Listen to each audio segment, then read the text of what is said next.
my entire career, I've always been most successful with middle-aged and elderly women.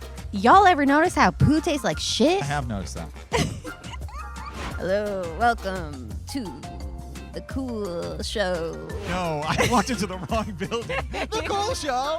No! Well, being a TV writer is like being an alcoholic. Yes. 6 years free of TV writing. Gosh. What's your fan's name? My fan's name is like Steven. That's not my goal at all.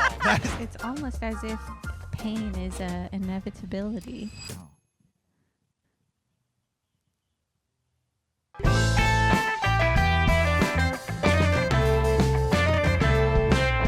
I think you look casual and I definitely look awesome. There's no doubt I look not casual. like a cool guy. Cool, like a cool dad. Hello, cool dad in the house. Hello, welcome to the cool show. Oh no, I walked into the wrong building. The cool show? No! Yep, this is a trap It's a trap. to make you cool. It's a trap. We're gonna make you cool. No!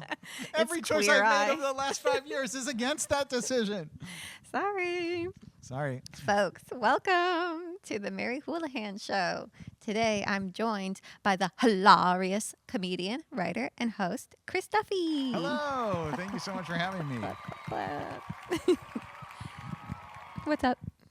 You know, I'm so glad to be here. I'm having a really good time just hanging out with you. Yeah, isn't it fun? It is. It's so nice to be like chatting with a person who you genuinely like and trust. Oh my goodness. Well, likewise. Thank you. I resisted the comedic impulse to like undercut that. Yeah. You know? There's such a But deep she's impulse such to a be like, hag. But where is she? Oh no, it's true. I really am. Yeah. I'm a fan, and I'm so excited to be here. Nice. I'm glad that we're being nice and not doing a roast battle. Oh, I would be so bad at a roast battle. Have you ever done one? One time, someone like asked me to. Okay, I'll tell you. Two true stories. Yes. One time someone asked me to do like an actual roast battle, and I Yes. was just like, of course not. That is actually my nightmare. Yes. I don't want to hear someone say something mean about Yeah, me. and like learn new flaws Totally, that you like- weren't aware of. The audience laughs because there's something true about They're what they like, said. oh about my me. God, yes, finally someone said it. Yeah, and then I have to think about it for the rest of my life. That's horrible. Yes. And then, okay, the really bad one though is one time I did say yes, and it was a friend who wanted to like get roasted for her birthday, and I was like, it wasn't comedians. Like I was the only one there who was like Okay. a comedian, and she insisted that she wanted it to be like a real roast, and I went first, and I wrote like my as hard as I could roast jokes because there was such an insistence that it wanted to be that.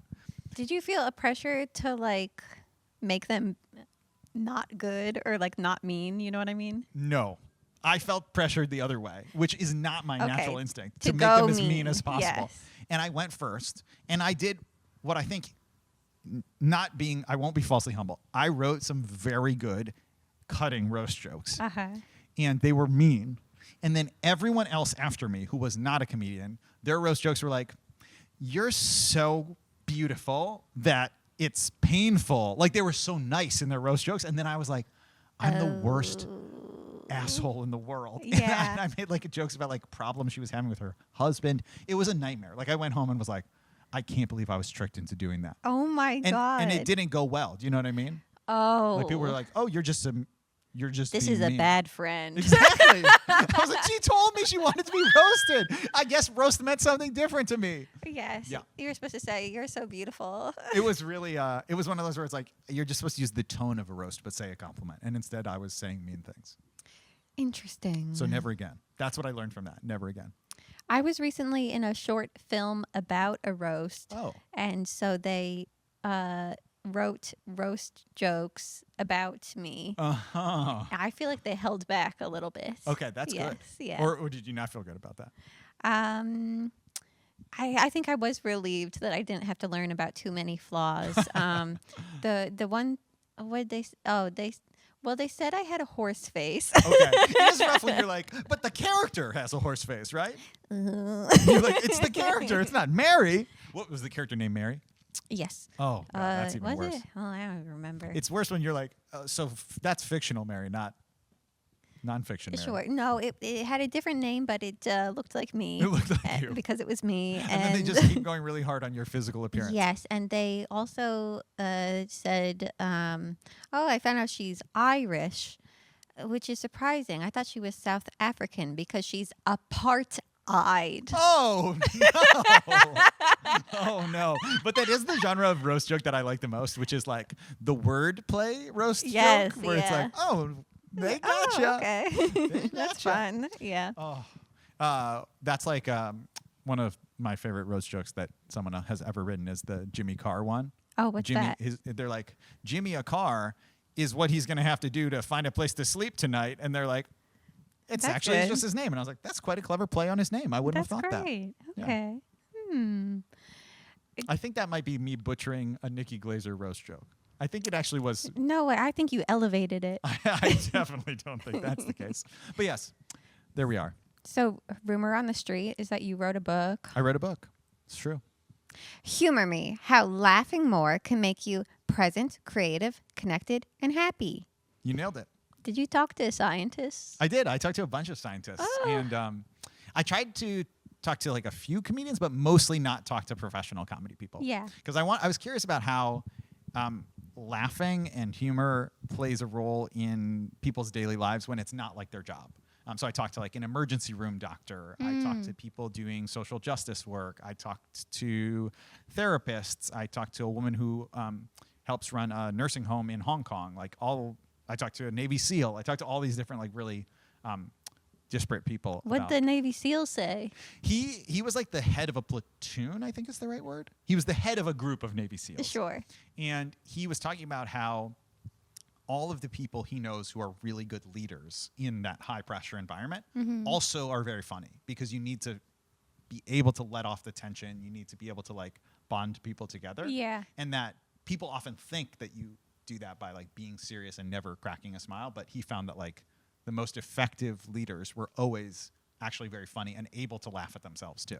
Maybe I should be a Navy SEAL. I've always thought that about you, actually. Yes. From the start, I was like, that's a aspiring Navy SEAL. Oh, Yes. also a comedian. Well, I'm great at diving. Yes. Yes. And you're often wearing tactical gear. That's right. Frequently, you're wearing like a rebreather and prepared to go underwater for 7 to 10 hours in like, Arctic temperatures. Yeah, I think I could be a SEAL team. Absolutely. Yeah. A whole SEAL team to yourself. Yes. SEAL team yeah. Mary. Yep.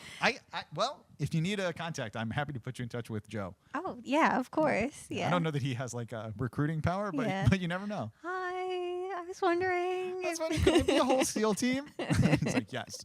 Yeah, no problem. Wow, that would be bad for the military.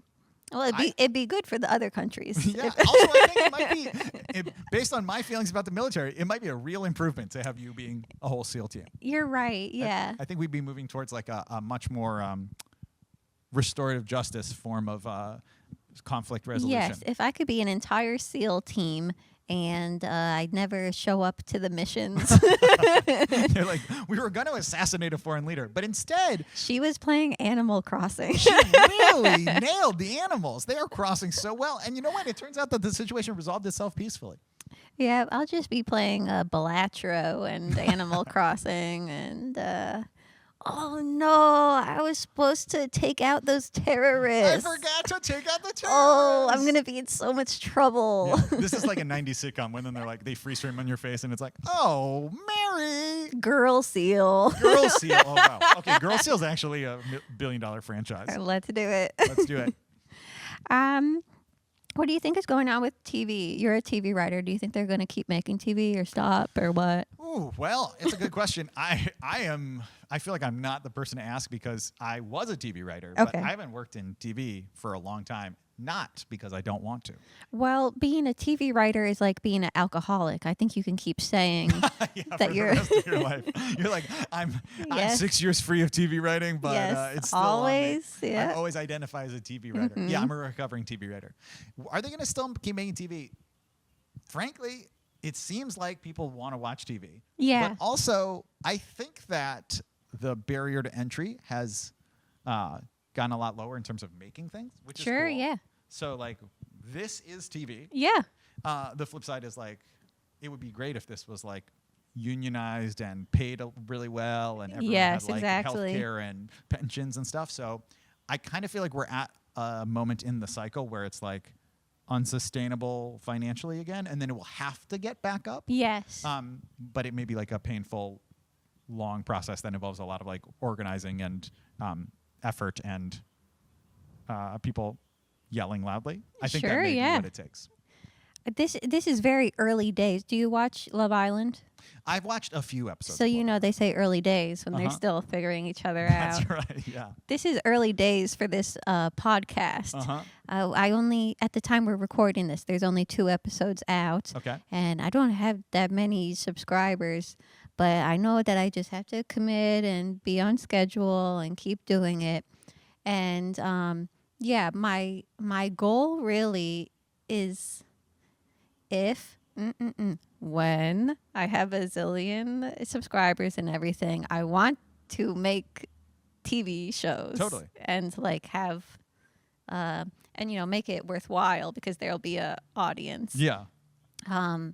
Like, did you ever do any of the special without Brett Davis? Uh-huh. Or I feel like that's like the coolest thing. Totally. Well, It, I wanna say- it was a public access show, and like it very similar to this studio. It's like a 3-camera studio, and you could make like a whole sitcom or soap opera or a game show or whatever you want. And like, I just think it's so cool. And it kind of like stopped during COVID, and I wish it was still going on. yeah.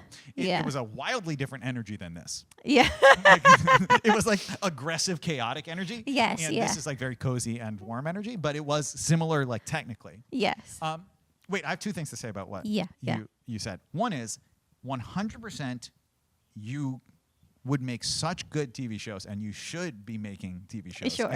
This should be a giant production. I really Yes. believe that. Yeah. You should be interviewing like The Rock instead of me. I would love to see that. No. I could be there too, but Okay, yes, yes, someday I yes. think that this should be like a setup where they're like, Dwayne, you have to try to. Can you send a personal message to Mary to try and get on the show? Sure. Yeah. I guess that would also help with getting more people to watch. If I could just, and I don't need every episode to be a huge celeb. If I could just have them sprinkled here and there. I do think that's true. But the second thing that I wanted to say is, and look, I get why it is like this, right? If things are really popular, then it's more able to make money, and then you can have a sustainable career and a life and all of that stuff. But I really, truly believe that one of the biggest things that is like a current weird misconception is that things that are popular are good. Oh, that yeah. being popular makes Oh, it good, God. and that like more views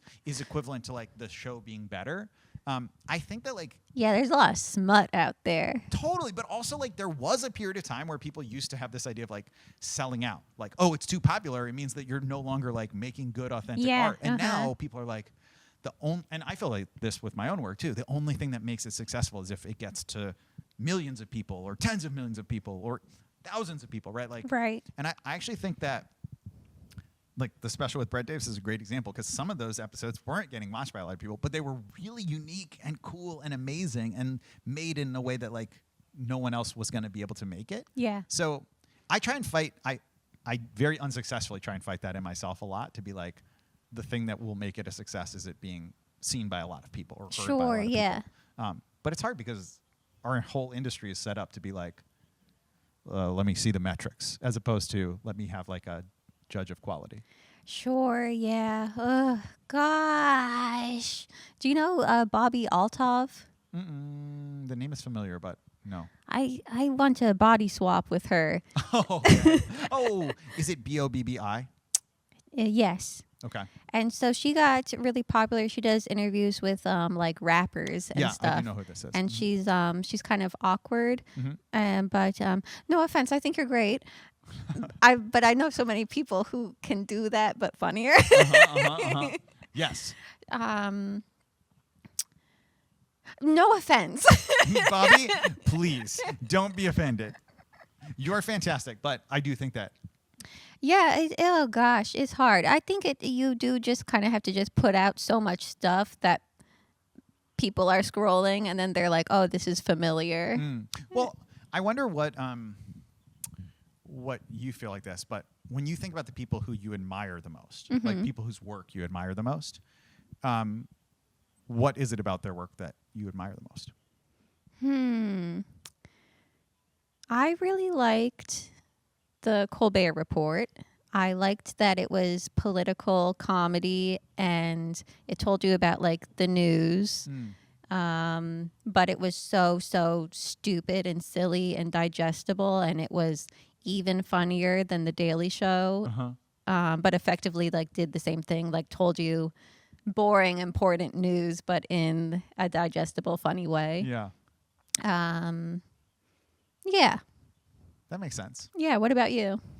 I feel like the people who I admire the most are people who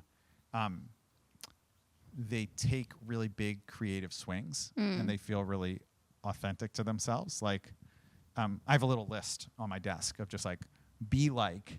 Oh, that's smart. Something yeah. to me. And so like Chris Gethard is on that list. Yes. Because I remember I saw a live version of the Chris Gethard show really early in my comedy career, and they came out at the beginning, and this was a time when I think they were doing this every time, where they would say, we don't know if tonight is going to be good or bad, but we will make sure that it is either so funny that it's the funniest thing you've seen, or a train so wreck bad that you will never forget it. Yes. We will not make it in the middle. Yeah, that's such a good energy. That's such a good point. I loved that. And then the poet Sarah Kay is on my list. Okay.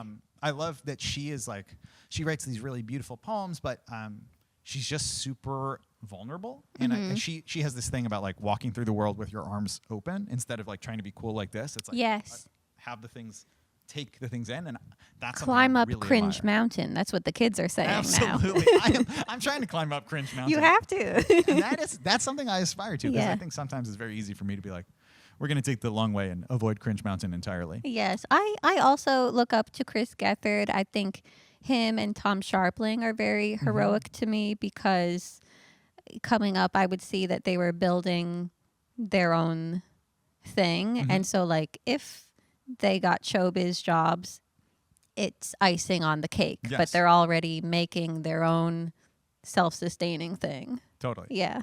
Yeah.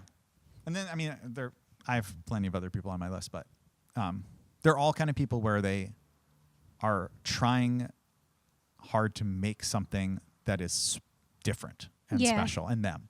And often not afraid to like fail, which I think I wish that I was less afraid to fail. Sure. You know who I look up to, and I'm kind of like pissed that they're not collaborating. And I hope that they see this and get peer pressured into collaborating, is Adam McKay and Will Ferrell. Oh, yeah. Because you take a writer who's like pissed about the world and like lefty anarchist maybe even, and then you get a super charming guy who can make anything funny and have him be the face. And I feel like they're stronger together than separately. Absolutely. I have a similar theory about Simon Rich and John Mulaney. Okay. That they're like the Seinfeld and Larry David of today, and that they worked together briefly on Saturday Night Live and were like on a team, and then both were so successful that they could do their own independent things. But if they were ever to combine again, that the like, I'm so charming and really good at delivering things, and like I have wild hypothetical ideas, that those two would combine deeply powerfully again. Simon Rich, you interviewed me for a TV writing job once and you didn't pick me. That means that you still owe me a writing job. That's how it works. If you didn't pick me the one time, you got to pick me again. So make a show and hire me. Okay, listen. I learned something really important, which is that if someone interviews you and they don't pick you, they owe you a job, in which case I am owed hundreds of jobs. Well, come on. Where are they? Come on. I'm owed a lot of jobs, and several of them are editing podcasts for now defunct production companies. They should still hire you. They should still, a lot of people out there who no longer have jobs because the whole company went bankrupt. You owe me a job. Yeah, I think so. Yep. Okay. What kind of TV show you want to make? Well, this book that I wrote, I had a really fun time doing that. Like, I think that the reason I'm referencing the book is the idea of comedy being a tool. Like, it's getting people to pay attention to something else. It's getting people to be connected to each other. It's getting people to think differently about like community or caring for the world or caring for each other. That is so appealing to me. So I think I would really like to make a show that is kind of uses comedy to get people to pay attention to things that they wouldn't otherwise pay attention to. I feel like my dream version is like I got to make a video series recently that was kind of like this, where it was like, I'm the goofball and I bring the comedy in, but then we are out in the field with people doing really amazing things. So like this woman who wrote a book that's all about like muscle, and we were out like working out and going surfing with her, or talking about sobriety, or talking about relationships, or talking about indigenous culture and cuisine. And so every one of those episodes was really fun. I would love to make a TV show that was like that, like John Oliver in the field. Okay, sure. Yeah. Yeah, I'm into sobriety. I'm not a sober person. I feel like sober curious is a very big thing. Yes. Well, I'm not sober, but I'm boring. Like I'll have like one or a few drinks here and there. That's a great line. I'm not sober, but I'm boring. It's like that's like that. Oh, I should write that down. Yeah, that's also the kind of thing where I'm like, that's like a fun. If you go to someone's like house with a bunch of seashells on the wall, and then they also have that I'm like not engraved. sober, but I'm boring. It's like the opposite of a wine Right. mom. The wine mom's like, is it 3 glasses of wine or 9 o'clock in the morning? And this is the opposite, where it's like, I don't have wine at all. Yes. I love when you stay at a house that has all that stuff. Have you ever? I think it's so fun to just be like, my personality. Take a look at the wall. You'll see the lines up there. Yeah, I'm a fan. I think I came around, of course I was like, oh, this is stupid. Now I'm like, that rules if you have live, laugh, love. That I was wine just o'clock. about to say. The thing is we also, need more wine o'clock. Definitely getting older changes you, and certainly becoming a dad has changed me in a way where stuff like that. Like I used to be like, oh God, talk about cringe mountain. And now I'm like moved. Like I'll like see a sign that says live, laugh, love. And I'm like, that really is all we have to do. And like a tear rolls down my face. That's right. Live, laugh, love. That's all I want for my children. For them to live, laugh, and love. How many kids do you have? 2. Which one's better? Ooh, well, one of them's like 3 months old, so he doesn't have boring. A lot. He's like barely able to do anything. Do so something. Hard to compete. Yeah, I'm always I'm like, come on, let's do something. And then he cries, and I'm like, I'm not that. Yeah. How old is the older one? 2 and 3 months. Wow. So that's where they are. Oh my goodness. They're both very young. You must be tired as hell. Oh, Mary, I am tired as hell. You look great. Thank you so much. Boy, do I feel like I am barely a husk of a human being. What's your secret? Are you just on fumes? Yeah. You're like not even present. I'm You're dissociated. I am so not here right now. Incredible. In my head, I'm still sleeping. Like if you told me like this was a dream, I'd be like, that makes actually more sense. Yes. Yeah. Yeah. You're 5 p.m. You're gonna forget this happened. Oh, 5 p.m. Yeah, 5 p.m. I will be passed out on the floor. Yeah, well, that's wine o'clock, honey. That's wine o'clock. That's wine o'clock these days. Wine o'clock for me. Dad of 2 under 2. I'll tell you what. 5 p.m. It's happy hour. Wow. And by happy hour, I mean we're taking a nap on the floor. Yes. Yeah. Do you want to live in LA forever? I really had a hard time here at first, and now I feel like I have a really good group of people, and I don't have any plans to leave. But if there was a great opportunity, or if our country slides further into authoritarian fascism, I could see myself leaving in either of those ways. Incredible. Yeah. Do your parents help out? Do they visit? They are very helpful. They live in New York, so they don't come like all the time. But when they're here, it's incredible. I feel like I always had a pretty good relationship with my parents. I always have liked them. But certainly having kids makes the parent relationship like dramatically better in my experience. Because then you're just like, well, it diverts a lot of attention away from you. Okay. So now it's like instead of people coming and like diverting their all of their attention is shined on you, and sometimes that can be like, oh, I'm reverting back to my teenage self. I have to entertain these people. I kind of resent having to entertain them. Exactly. Yeah. And now they come and they're just like, hey, you know the thing that occupies most of your time and is like kind of a endless series of tasks, taking care of children? We would love to do that. That's all we want to do. And you're like, please do it. Okay. And then most of the conversation is just about that, which is great. Maybe I'll get really into having kids. Honestly, it's worked for many people for thousands of years. Yeah, I've been toying with the idea of never having kids, but also maybe I could be one of those people who's pregnant all the time, like a Cardi B. I definitely can see both of those being good choices. Sure, yeah. I will say that having kids has really made me appreciate how having kids is great and also how not having kids is also great. I'm not one of those people who became a parent and then was like, you know what? All the people who don't have kids are missing out on something that they never could understand. Instead, it really highlighted for me that like they are both totally valuable, very different paths. Sure. So I would never say to someone, you don't want kids, you need to have kids. But if you want kids, you should have kids. I think you should choose. I do think you should not choose the middle. You should either never have kids or have 17 kids. Okay. Based just on you.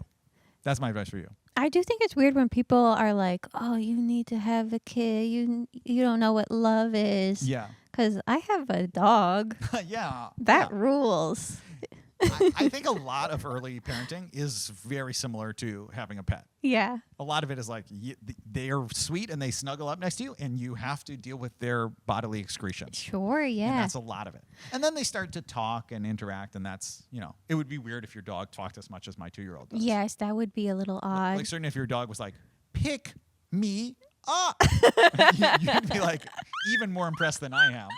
Yeah, that would be amazing. It would be incredible. Ooh. I'll tell you what, you want to get a lot of views. Mm-hmm. Just if you could teach your dog to speak English at a 2-year-old level, I think you would be garbage truck. Yeah. And it's interesting. My son's never said I love you, but he has said garbage truck. Oh, okay. Yeah. So maybe you could teach your dog I love you and then you could really one-up me. I think that'll work. Mm-hmm. This makes me think, I feel like I'm only thinking about little kids. Oh, I'm kind of scared about having big kids. Oh, yeah, teenager? Because they're not going to like you. Yeah, I think it switches, what I've heard is it switches from like logistically difficult, right? Like constantly having to wake up with them and do that to like emotionally difficult. Yeah. To them being like slamming the door and going like, I hate you. Oh, that sounds hard. Yeah, I don't do well with like a cashier who I'm never going to see again. Yeah. Having a slightly disappointed look on their face.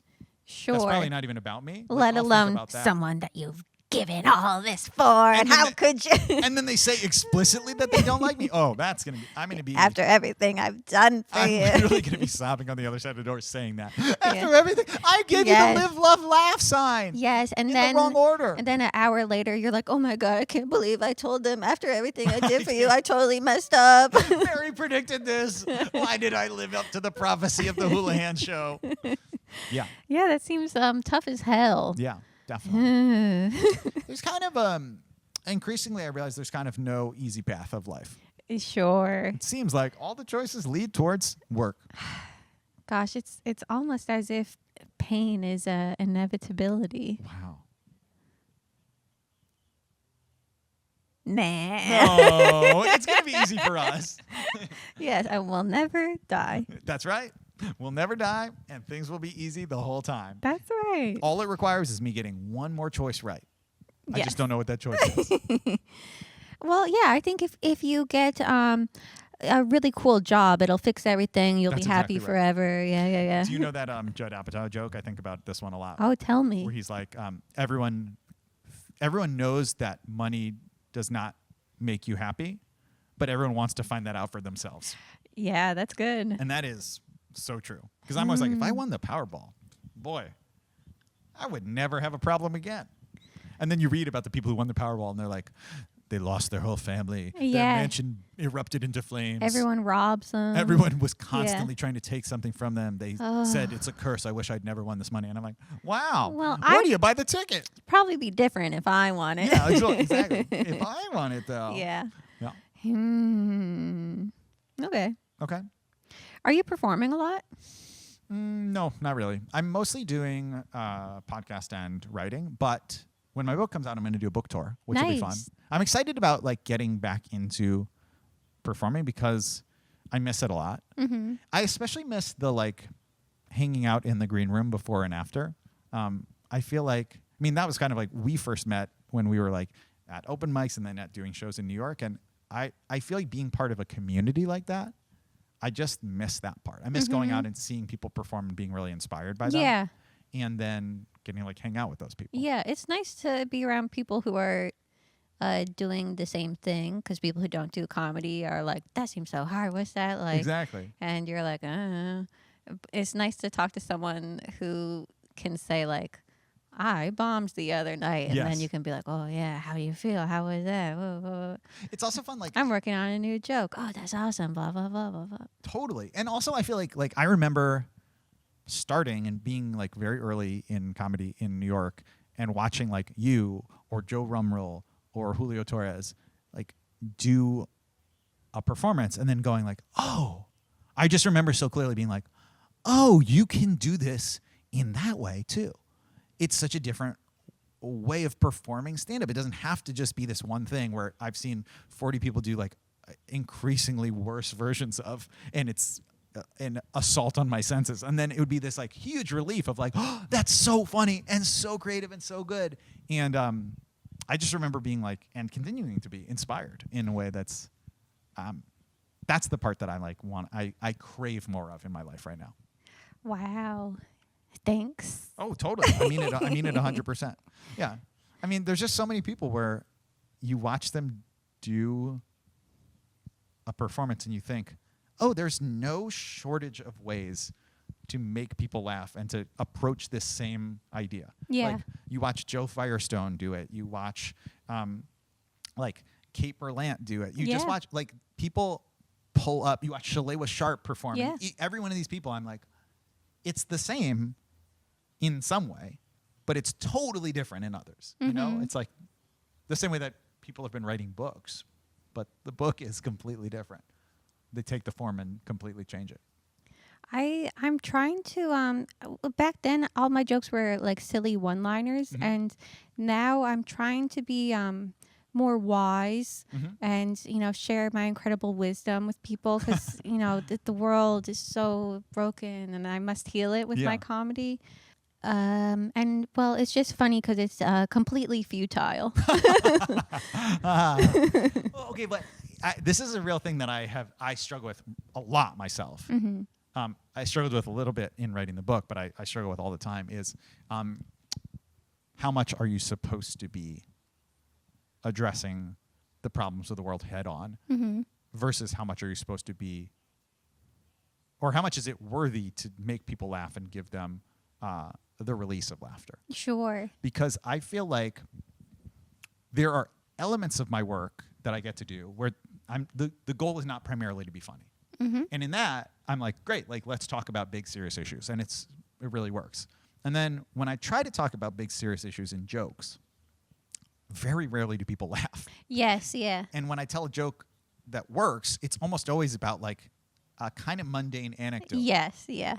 And like something very stupid. Yeah, or it's like, here's a time I went to the tea factory and people are like, more of that. And I'm like, okay, that's not like bad for the world, but it's not like I'm like, I don't think my best jokes that get the biggest laughs, I don't think people ever are like, you've transformed the way I see society. Sure, Instead they're like, oh, maybe I'll go to that factory one time. That's interesting. So I wrestle with that, because I'm like, how much are you supposed to be drawing straight into the worst parts of the world versus how much are you supposed to be entertaining, and how do you walk that line, and is the line always supposed to be in the same place? I just don't. I know that this is something you wrestle with. Sure. I have this joke that I've been doing, and I haven't really been able to turn it into a social media clip because the language is too crazy, and and if I bleep it, it won't be as funny. Okay. Okay. I'm so excited with this setup already. So it's well, first of all, I say it's so disgusting that so many male comedians do comedy just to get laid. Not me. I do comedy to make a difference, to change the world, because I know that there's people in the crowd that are so depressed and they're going through such a hard time, and I'm going to get up here and say something that might click for them. It might change the way that they see things. might save their life. I might say something really smart like, y'all ever notice how poo tastes like shit? So good. Every bit of that, every piece of that is so good. A big build up. But yes, I guess. But you know what? It is. I have noticed that. That's incredible. That's really one of those where you're like, I hear it and I'm like, that's so true. That is so true. Finally, someone's saying. Yeah. But yeah, I guess that joke is a summary of that very thing of like, as much as you try to be like a healer, it's probably just doing the stupid thing is good enough. I'm very aware. I try to be very aware of the fact that like I have a real tendency to be like, I'm going to be doing something big and important. And then I'm like, wait a second, hold on. You're a clown. Yeah. And you're not even particularly great at being a clown. You're like a B+ clown. So I don't really know about that, you know? I guess maybe something I'm trying to work on is like, all the time that I was coming up, and I know Joe and Julio would get this a lot too, of like, this will only work in New York and LA. This is too weird or too smart. Yeah. Which is like, you saying other people are dumb? Too dumb to get it? Absolutely. These are just silly jokes. That would also really piss me off because I'd feel like Mitch Hedberg and Stephen Wright were hugely popular. Totally. So why are you telling us comedians in 2010s doing one-liners that this would never work? You need to make it more Midwestern or whatever. Yeah, I also feel like the people who say that tend to be like people who perform in their own version of like a really narrow bubble. And so it's just funny because they're like, you can only perform in one narrow bubble. And then they're like, but I perform in the narrow bubble, which is only every single one of crack up jokes, you know, like the crack up jokes in Indianapolis and then in Boise. And they're like, yeah, you perform at like one chain of comedy clubs. Right. And then you think that you have like the right to tell people right. other people Like don't. Kate Berlant tours around and does smart and weird. I do think there is a truth, not in the way they think it, but is that comedy clubs tend to attract a particular type of person, which is someone who is like wanting to drink a lot and be out late at night. Yes. And I think a lot of my favorite comedians and the comedy I like the most is definitely more inclined towards people who are like, I would love to be in sleep. I would love to be like in bed early and be cozy. Yes, and for I think sure. Cozy comedy has a real place. It's just probably not in like a random comedy club in Sarasota, Florida. Sure, yeah. In fact, I think it's probably more popular. It's just like you probably, if the business model is who can sell the most Bud Lights at midnight on a Tuesday. See, that's what I want to get good at. That's not my goal at all. That is not my goal ever. So that's why I'm like, and I want to go to Sarasota and I want to subliminally. Oh yeah, I believe you could do that. I know that I could not do it. In my entire career, I've always been by far most successful with middle-aged and elderly women. Okay. I am like, if it's your mom or your grandma, she's going to love these jokes. And if you are anyone remotely cool, since the internet wasn't dial-up, probably we're going to be more of a 50-50. Sure. Maybe wait a couple of years for them. I like if they started giving out comedy specials on like the daytime talk shows. If they were like, The View presents comedy. Oh, yeah. I think I'd have a real shot at that. Wow. Chris Duffy, part of the 2022 The View class. The 2022 The View, New Faces of The View. Yeah. Oh yeah. That's your credit. I honestly feel like in the parentheses next to my name, new faces, new views, view face. Sure. Yeah. I think most of my fans are men who are in their 40s. Oh yeah. I need to get more types. Quirksters. Huh? Like quirksters. Yeah. Yeah. Yeah, guys that work at record stores. Oh, yeah, for sure. And they're like, I really like your art. They're an adjunct at their local college. Yeah. You have huge adjuncts. Yes, the adjunct representation. Yeah, people who are like not tenure track faculty, huge heads. But I need Gen Z gay guys to get on board. Come on. No, that's what you need to really drive the Yes, attention yeah. online. Yeah, the conversation online is happening. Do you have a name? Do your fans have a name? Houliheads. Houliheads is so good. What's your fan's name? My fan's name is like Steven. Okay. It's like one guy named Steven. One guy named Steven and his mom. Nice. Yeah. That's that. Well, I have had this happen a few times, which is, I don't know if this has ever happened to you, but where like I'm certainly not famous enough for this to not be true, which is that I'll like meet someone and they are a fan. And then because there aren't so many of them, we'll kind of like hang out. Sure, yeah. And then we'll cross over into they're my friend. Yes. And I'm like, damn, I lost a fan. That's so funny. Yeah, where I'm like, that guy, you used to be like a clear fan. And now you're like my friend. Sure, yeah. I have those, and it's great fun because you can gossip to them about comedy. And they'll ask you, like, come on. Yeah. What was it really like? Is this person nice in real life or what? Joe Perry actually talk like that? They always say that. I'll tell you what. I would pay $1 million. Not that I have it, but I would pay $1 million to see footage of Joe Pera not talking like Joe Pera. Sure. Because I believe it has to exist. But I have interacted with him over more than a decade, and I've never once seen him in anything. Hey, Chris, how are you? I'll tell you the most unsettling one. He's such a nice guy, and he's so talented, and I genuinely love all of the things that he's made. One time in like 2016, I went to like the local New York City rec center gym, and I was in there like running on the treadmill, and Joe Pera was in there lifting like unbelievably heavy weights. I think he was like on his bicep, like a 60-pound weight, like a weight that was so big I was like, that can't be real. And he was just talking Joe Pera, you know, like, oh, hey, Chris, good to see you. So nice. Hey, Chris, I caught your TED Talk. Pretty nice day outside. As he's lifting like a weight where I'm like, that is, I didn't know a human could do that with one arm. Yeah, I'll think Chris, about that. will you spot me for my next? Exactly. And I'm like, is this a joke or not? It seems like you're just living your life like this. Yeah. It's like discovering your grandpa was jacked. Sure, yes. Yeah. Yeah. I mean, he's extremely strong. He's a strong comedian. He's strong, handsome and talented. To boot. It's unbelievable. Oh, we should be him. We should be. You wanted to body swap with Bobby. I want to body swap with Joe Pera. Yeah. Yeah. Chris Duffy, we're nearing the end of the pod. Do you have any final notes or plugs or hilarious quips? Oh, no.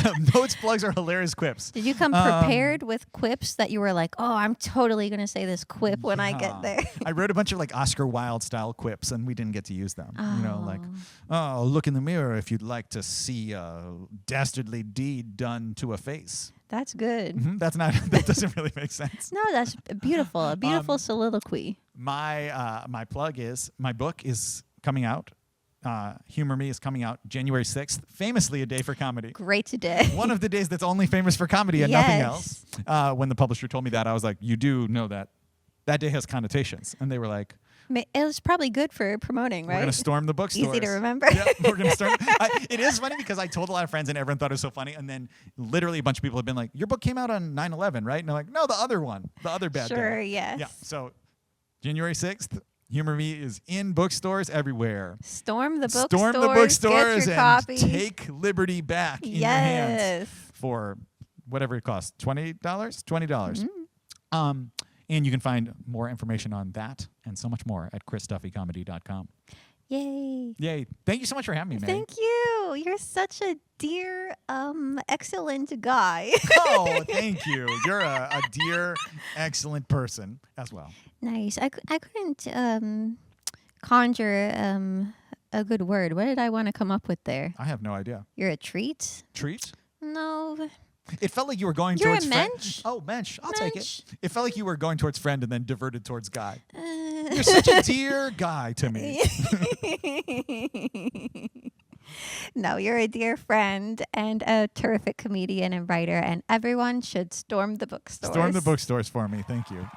Bye. Bye. Clap, clap, clap, clap, clap, clap, clap. Turn it on!